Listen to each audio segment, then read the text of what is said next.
O Evangelho como me foi revelado por Maria Valtorta, capítulo 239. A parábola dos peixes, a parábola da pérola e o tesouro dos ensinamentos antigos e novos. Valtorta descreve a visão do dia 31 de julho de 1945. Estão todos reunidos na ampla sala superior. O temporal violento se dissolveu em uma chuva persistente que já vai ficando mais fina até quase parar. E dali a pouco engrossa de novo com uma fúria renovada. O lago certamente não está azul hoje, mas amarelento, com listras de espuma branca, quando vem vindo um vento com aguaceiro. As colinas todas escorregando água, umas com suas folhagens ainda inclinadas para baixo, ainda cobertas de água, com alguns ramos quebrados pelo vento e muitas folhas arrancadas pelo granizo, mostrando pequenos regatos por todos os lados com águas amarelentas, que vão transportando para o lago as folhas e as pedras arrancadas dos declives. A própria luz do sol está meio ofuscada e esverdeada. Na sala, sentadas perto de uma janela virada para as colinas, estão Maria com Marta e Madalena, com mais duas mulheres que eu não sei exatamente quem são, mas eu tenho a impressão de que já seriam conhecidas de Jesus, de Maria e dos apóstolos, porque elas se sentem muito à vontade com todos. E certamente assim estão mais do que Madalena, que está quieta, com a cabeça inclinada, sentada entre a Virgem e Marta. As roupas enxugadas ao fogo e agora limpas do barro já foram vestidas de novo. Mas digo mal, foi vestida pela Virgem e a dela, de lã azul escura. Madalena está com uma veste emprestada, curta e estreita para ela, que é alta e de belas formas. Ela procura compensar os defeitos da veste usando por cima dela a capa de sua irmã. Maria Madalena recolheu o cabelo em duas tranças, dando com elas um nó sobre a nuca, feito de qualquer modo, porque para segurar aquele peso seriam necessários bem mais do que aqueles poucos grampos, enfiados um aqui, outro ali. De fato, depois disso, eu sempre vi que Maria Madalena ajuda os grampos com uma fitinha, que fica parecendo um leve diadema, desaparecendo por causa de sua cor de palha no ouro dos cabelos dela. No outro lado da sala, sentados, uns em escabelos, outros nos peitoris das janelas, estão Jesus com os apóstolos e o dono da casa. Está faltando o criado de Marta. Pedro e os outros pescadores estão estudando o tempo, fazendo prognósticos sobre o dia seguinte. Jesus escuta ou responde a uma ou outra pergunta. Se eu tivesse sabendo disso, eu teria dito à minha mãe que viesse. É bom que a mulher logo esteja à vontade com as companheiras, diz Tiago de Zebedeu olhando para o lado das mulheres. Como se estivesse sabido. Pois então a mãe não veio com Maria? Pergunta Tadeu ao irmão Tiago. Eu não sei. Também eu estou fazendo essa pergunta a mim mesmo. Não estará ela se sentindo mal? Maria teria dito. Eu vou perguntar-lhe isso e Tadeu vai falar com as mulheres. Ouve-se a voz clara de Maria que responde. Ela está bem. Fui eu que lhe evitei alguma falta de cuidado com este calor. Nós saímos por aí como duas meninas, não foi, Maria? Maria veio à tarde já escuro e na manhã seguinte partimos. Eu apenas disse a Alfeu, toma a chave, voltarei logo. Disse isto a Maria e vim para cá. Nós voltaremos juntos, mãe. Nós voltaremos juntos, mãe. Logo que o tempo ficar bom e Maria já tiver uma veste. Nós iremos todos juntos através da Galileia, acompanhando as irmãs até o caminho mais seguro. Assim ficarão conhecidas também por Porfíria, por Susana, por vossas mulheres e filhas, por Filipe e Bartolomeu. É muito bom esse modo de dizer serão conhecidas, para não dizer Maria será conhecida. E também é uma saída magistral que vem derrubar todas as prevenções e restrições mentais a respeito da redimida. O Senhor a impõe, vencendo as relutâncias deles, a vergonha dela, tudo. Marta tem agora um ar sereno em seu rosto. Maria Madalena fica corada e tem um olhar suplicante, reconhecido, mas perturbado. Que sei eu? Maria, mãe de Jesus, e está com seu habitual sorriso suave. Aonde iremos em primeiro lugar, mestre? A Betsaida. Depois iremos por Magdala, Tiberíades, Caná e Nazaré. De lá, passando por Jáfia e Semeron, iremos a Belém da Galileia, depois a Sicaminon e a Cesareia. Jesus interrompeu suas palavras diante da explosão do pranto de Madalena. Ele levanta a cabeça e olha para ela e continua como se nada houvesse acontecido. Em Cesareia encontrareis o vosso carro. Eu dei ordem assim ao servo e de lá ires para Betânia e ver-nos-emos depois na festa dos tabernáculos. Madalena se recompõe logo e não responde às perguntas de sua irmã, mas sai da sala e se retira, talvez para a cozinha, por um pouco de tempo. Maria está sofrendo, Jesus, ao ouvir que deve ir a certas cidades. É preciso entendê-la. Eu estou dizendo, mas por causa dos discípulos que por ti, mestre, diz humildemente preocupada Marta. É verdade, Marta, mas assim deve acontecer. Se ela não enfrentar logo o mundo e não acabar de uma vez com aquele horrível tirano, que é o respeito humano, ela ficará paralisada em sua conversão. E isso acontecerá logo, e também conosco. Dentre nós ninguém dirá nada a ela, eu te garanto, Marta. Por mim e por todos os meus companheiros, promete Pedro. Com toda certeza, nós a rodearemos como a uma irmã, assim nos disse Maria que ela é, e assim o será para nós, confirma Tadeu. E além disso, todos somos pecadores e o mundo não nos poupou também, por isso já compreendemos as lutas dela, diz Zelotes. Eu mais do que todos e compreendo nos lugares onde pecamos é muito meritório vivermos. As pessoas sabem quem somos. É um tormento, mas é também uma justiça e uma glória resistir ali. Justamente porque é evidente em nós o poder de Deus. Nós somos objetos de conversões, até mesmo sem fazermos uso de palavras. Diz Mateus. Está vendo, Marta? Como tua irmã é compreendida por todos e amada por todos. E o será cada vez mais. Ela se tornará um sinal indicador para muitas almas culpadas e assustadas. É uma grande força até para os bons, porque Maria, quando estiver arrebentando as últimas correntes de sua natureza humana, será um foco de amor e não terá feito nada mais do que ter dado uma nova direção à exuberância dos seus sentimentos. Terá elevado essa sua poderosa faculdade de amar a um plano sobrenatural, e nesse plano ela operará prodígios. Eu vou-lo garanto. Por enquanto ela ainda está perturbada, mas vereis como cada dia irá ficando mais tranquila e forte em sua nova vida. Na casa de Simão eu disse, muito lhe é perdoado porque ela muito ama. E agora eu vos digo que em verdade tudo lhe é perdoado, porque ela amará com todas as suas forças, com sua alma, seu pensamento, seu sangue, sua carne, até o holocausto, o seu Deus. Feliz dela que merece tais palavras. Eu quereria merecê-las, eu também, suspira André. Tu as mereces já. Vem cá, meu pescador. Eu te quero contar uma parábola que parece que foi feita pensando em ti, André. Mestre, espere um pouco. Eu vou buscar Maria. Ela deseja tanto saber sua doutrina.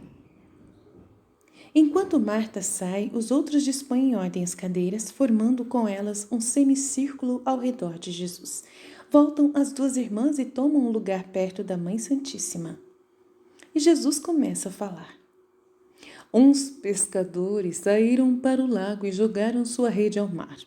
Depois do tempo necessário, puxaram a rede para bordo. Com muito trabalho, eles iam assim fazendo a sua pesca, por ordem do patrão. que os havia encarregado de abastecer sua cidade de peixes de boa qualidade, dizendo-lhes assim: mas os peixes que fazem mal e os de qualidade inferior, não deveis nem levá-los para a terra. Jogai-os de novo no mar. Outros pescadores os pescarão e com eles são pescadores de um outro patrão. Levarão os peixes para a cidade dele, para que lá se coma o que faz mal e o que faz ficar sempre mais feia a cidade do meu inimigo. Na minha cidade, que é bela, ilustre e santa, não deve entrar nada de malsão. Puxada, pois, para o bordo a rede, os pescadores começaram o trabalho da separação. Os peixes eram muito diversos de aspecto, tamanho e cores. Havia alguns muito bonitos, mas cuja carne era cheia de espinhas, ou de sabor desagradável, ou que tinham o bucho cheio de lodo, de vermes ou de ervas podres, que aumentavam o mau gosto de suas carnes. Outros eram de aparência feia, com um focinho que mais parecia a carranca de um delinquente ou de um monstro visto em um pesadelo. Mas os pescadores sabiam que a carne deles era especial. Outros, porque eram sem importância, passaram despercebidos. Os pescadores trabalharam. As cestas já estavam cheias de peixes especiais então, e na rede estavam os peixes insignificantes. Já basta, as cestas estão cheias, vamos jogar todo o resto no mar, disseram muitos pescadores. Mas um pescador que pouco tinha falado até aí, enquanto os outros falavam mal ou bem de cada peixe que lhes chegava às mãos, ficou a rebuscar na rede, e por entre a 1000 salhas sem importância, descobriu ainda 2 ou 3 peixes, que ele foi colocar por cima de todos os outros na cesta. Mas a que é que estás fazendo? Perguntaram-lhe os outros. As cestas já estão cheias e bonitas. Tu as queres estragar pondo por cima delas e atravessando esse pobre peixe aí? Parece até que tu o queiras premiar como mais bonito. Deixai-me agir. Eu conheço essa raça de peixes e sei o seu rendimento e que prazer dão. Esta é a parábola que termina com a bênção do patrão ao pescador paciente, esperto e silencioso que soube esperar no grande montão quais eram os melhores peixes. Agora escutai a aplicação da parábola. O patrão da cidade bonita, ilustre e santa é o Senhor. A cidade é o reino dos céus. Os pescadores são os meus apóstolos. Os peixes do mar são a humanidade, na qual estão presentes todas as categorias de pessoas. Os peixes bons são os santos. O patrão da cidade feia é Satanás. A cidade feia é o inferno. Os pescadores deles são um mundo, a carne, as paixões más, encarnados nos servos de Satanás. Sejam espirituais, isto é, demônios, sejam os homens que corrompem aos seus semelhantes. Os peixes maus são a humanidade que não é digna do reino dos céus, são os condenados. Entre os pescadores de almas para a cidade de Deus, sempre haverá os que imitarão aquela capacidade cheia de paciência do pescador, que sabe perseverar na procura, precisamente nas diversas camadas da humanidade, onde os outros, seus companheiros mais impacientes, apanharam somente as coisas boas que apareceram à primeira vista. E infelizmente haverá também pescadores que, enquanto aquele trabalho de separação exigia atenção e silêncio, para ouvir as vozes das almas e as indicações sobrenaturais, não verão os peixes bons e os perderão. E haverá também os que, por demasiada intransigência, repelem as almas que não são perfeitas em suas aparências exteriores, mas que são ótimas em tudo mais.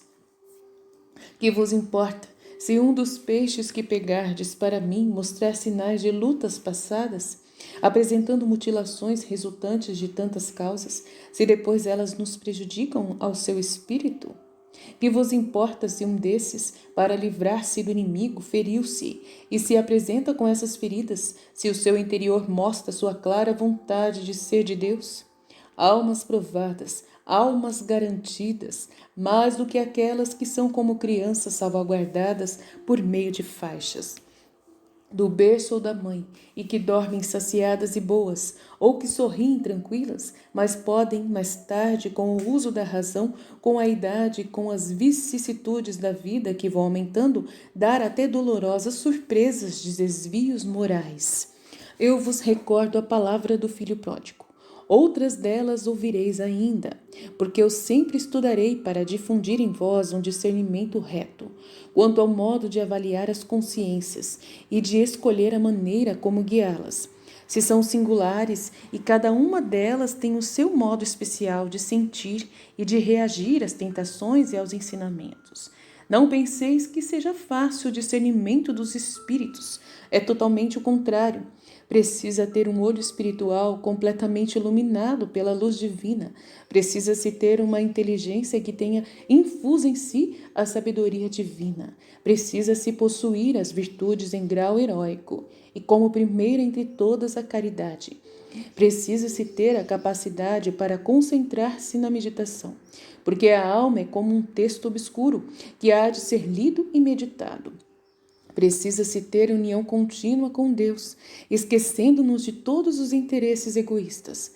Viver pelas almas e por Deus, superar as prevenções, os ressentimentos, as antipatias, ser doces como pais, férreos como guerreiros, doces para aconselhar e encorajar e férreos para dizer: isto não é permitido, não o faças, ou então isto é bom que se faça e tu o farás, porque pensai bem nisto. Muitas almas serão jogadas nos tanques infernais, mas não serão somente almas de pecadores, também almas de pescadores evangélicos haverá lá. São as daqueles que faltaram com o seu ministério, contribuindo para a perdição de muitos espíritos.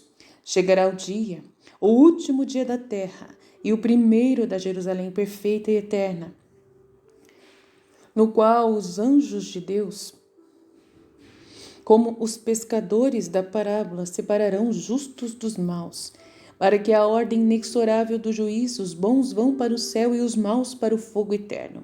Então é que se tornará conhecida a verdade a respeito dos pescadores e dos pescados. Cairão por terra as hipocrisias e aparecerá o povo de Deus como é, com os seus chefes e os salvos pelos seus chefes. Veremos então que muitos entre os mais sem importância pelo seu exterior ou os maltratados em seu exterior estarão nos esplendores do céu, e que os pescadores calmos e pacientes serão os que mais terão feito, brilhando agora com suas pedras preciosas, que serão tantas quantos forem os seus salvos. A parábola foi contada e explicada. E meu irmão, mas Pedro olha para ele, depois para Madalena. Não, Simão, por ela eu não tenho merecimento. Foi o mestre sozinho que o fez. De sincero André. Mas os outros pescadores, os de Satanás, eles ficam então com as sobras?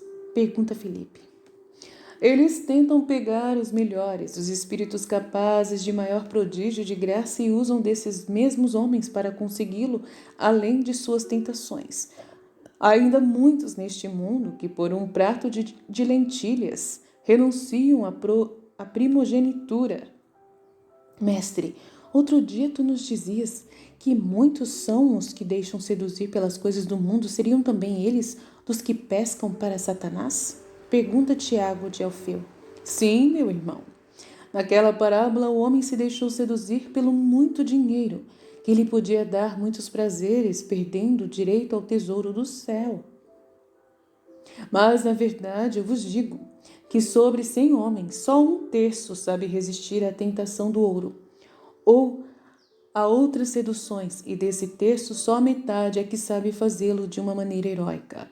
O mundo morre asfixiado pelo agravamento voluntariamente aceito dos laços do pecado. Vale mais estar despojado de tudo do que ter riquezas irrisórias e ilusórias. Procurai saber fazer como fazem os sábios joalheiros, os quais, tendo sabido que em certo lugar foi pescada uma pérola raríssima, não se preocupam mais em ter ou não ter tantas pequeninas alegrias em seus cofres, mas se despojam de tudo para conseguirem aquela pérola maravilhosa. Então, por que tu mesmo pões diferenças nas missões que dás aos que te acompanham e dizes que nós temos que considerar as missões como dons de Deus? Então, seria necessário renunciar também a elas, porque elas são como migalhas em comparação com o reino dos céus. Diz Bartolomeu. Migalhas não, elas são meios. Migalhas elas seriam, ou melhor ainda, seriam ciscos de palha suja caso se tornassem uma meta humana na vida. Aqueles que trabalham para terem uma posição, ainda que santa, com a finalidade de conseguirem vantagens humanas, fazem de sua posição um cisco, uma palha suja, mas fazei de vossa missão uma obediente aceitação, um dever cumprido com alegria, um holocausto total, e então a transformareis em uma pérola raríssima. A missão é um sacrifício, um holocausto, que, se for cumprido sem reservas, é um martírio e uma glória. A missão pinga lágrimas, suor, sangue, mas forma uma coisa de eterna realeza. Tu sabes responder a tudo de fato. Mas me tereis compreendido? Compreendeis o que eu digo? Mas com comparações que eu vou buscar nas coisas de cada dia, iluminadas, porém, por uma luz sobrenatural que delas tira explicações para coisas eternas? Sim, mestre. Lembrai-vos então do método para instruir o povo, porque este é um dos segredos dos escribas e dos mestres. Lembrarem-se. Em verdade eu vos digo que qualquer um de vós, instruído na sabedoria de possuir o reino dos céus, é semelhante a um pai de família que tira para fora do seu tesouro o que serve para a família, usando coisas antigas ou coisas novas, mas todas com o único fito de procurar o bem-estar dos seus próprios filhos. A chuva cessou. Deixemos em paz as mulheres e vamos ao velho Tobias, que está para abrir os seus olhos espirituais para as auroras do além. A paz esteja convosco, mulheres. Fiat.